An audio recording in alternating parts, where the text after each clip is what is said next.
What's going on, guys? Today I'll be doing an unboxing of my 1TB iPhone 13 Pro Max. Unfortunately, my camera wasn't recording when I pulled the tabs off, but thankfully I noticed it before I went any further. Usually I go with the black phone, or whatever they call it, charcoal gray, space gray, whatever the case is for each phone. But for some reason, the white was really calling to me this year, and I'm glad I went with it because it looks super clean. I haven't really played with the different camera modes yet, but apparently they got a pro camera system, an ultra wide lens, a cinematic mode, and a night mode. Hopefully I can figure it out pretty quick though, because my next video I plan on using this phone to record my CyberPower 6-month update, and I just want it to look as clean and as professional as I can. But anyway, back to what's in the box. It comes with the charging cable that is lightning to USB-C. There was no headphones, and there was also no wall piece. Since I don't have the correct wall piece, I'll just be using my old charger, which is still in good condition and works just fine. And last, it comes with the SIM tool, the information booklet, and the Apple sticker. I ended up getting two different screen protectors. The first one's clear glass, and the second one is the privacy screen protector. I'm glad I got both because the privacy screen protector didn't come with the guide, and I am so bad at putting screen protectors on that I definitely needed that. Alright, while I fumble around with this for a little bit, I have a question for you guys. What's your favorite iPhone color? Like I said earlier, I typically go for the black ones, but for some reason the white one was really doing it for me this year. So let me know in the comments what your favorite color is, and did you stick to it this year or did you switch it up? Alright, so back to the video. We got the screen protectors that also came with the lens protectors. My wife was saying she doesn't really like them too much because she thinks it affects the quality. I'm not sure yet because I haven't recorded without it.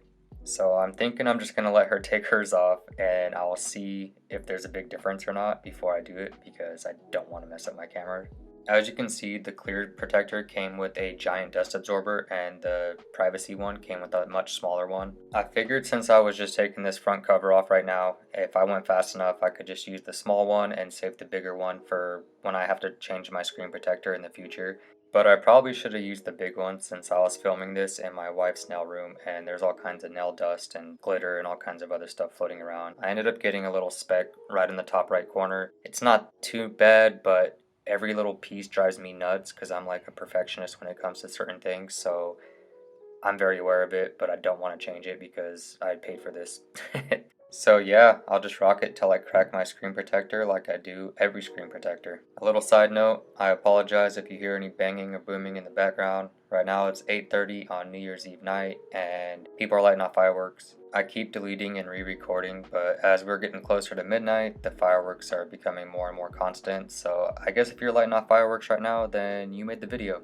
Right here, I'm just doing a side-by-side comparison with my old iPhone XS Max. You can see the screen's all chipped up and cracked. I had this phone for about 2-3 years. I don't really remember now at this point because time is just passing by like crazy in this pandemic. But you can see the contrast with the black and the white. It is a little bit wider, a little bit taller, and a little bit thicker. I will say that phone held up pretty good, man. I had it for a few years, like I said, and I put it through hell. I've dropped it. I used to keep it in my pocket when I was working in the oil field, and I would smash the screen, smash the back of it, and it still held up. I only upgraded it because it's kind of getting a little slow. The battery's dying a little faster now, so it was just time for an upgrade. Up until this point, that was my favorite iPhone. I obviously haven't had this new one long enough to be able to judge it, but it has a lot of promise and I'm excited to start making videos with it. So I actually ordered a pretty cool phone case. Well, 3 to be exact, but I got this temporary one in the meantime while those ones are being delivered. This is definitely not my permanent phone case. I just kind of got it so I can still take my phone out and not worry about dropping it. I'll add a picture of them because I think they're really cool and I really wish I could have had them for this video, but unfortunately they're not going to come till the end of January or beginning of February.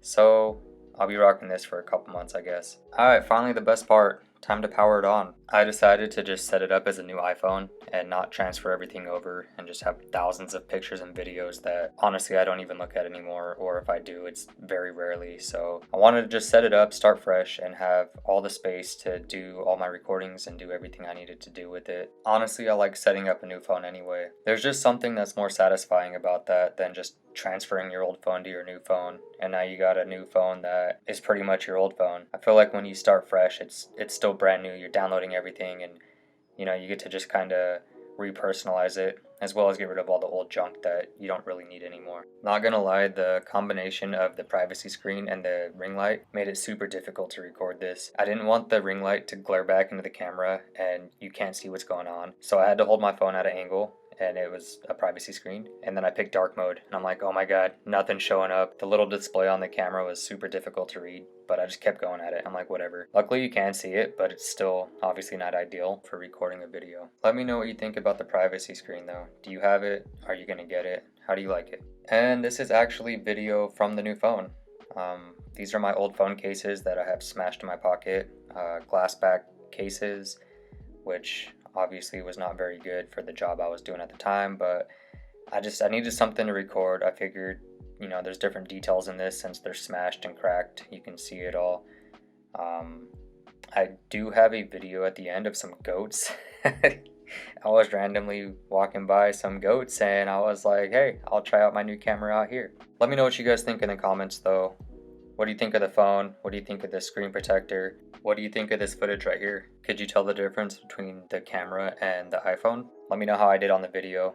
I was thinking about doing a what's on my iPhone video at some point. I'm not sure if that's something anyone would be interested in or not, but let me know in the comments and I'll do it. Thanks for watching though. Please like, comment, and subscribe. And don't forget about the goats at the end. They worked really hard to make the final cut.